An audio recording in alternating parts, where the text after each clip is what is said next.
पाहिजे. त्या मंचावरती राज ठाकरे असं म्हणाले की बाळासाहेबांचे जे स्वप्न होते ते साकार होईल.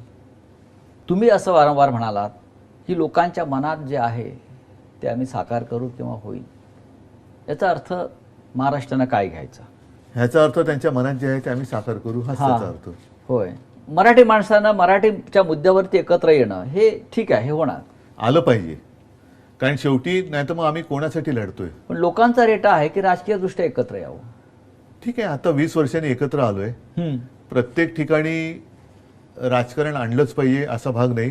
पण मी जे म्हटलं की मराठी भाषेसाठी, महाराष्ट्र धर्मासाठी आणि महाराष्ट्रासाठी जे जे करण्याची आवश्यकता आहे ते करण्याची माझी तयारी आहे.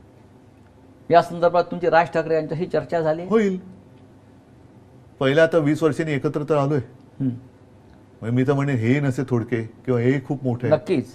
आणि म्हणून माझं त्या दिवशीच्या भाषणात मी काय म्हटलं, आज आमच्या भाषणापेक्षा एकत्र दिसण्याला महत्त्वाचं आहे.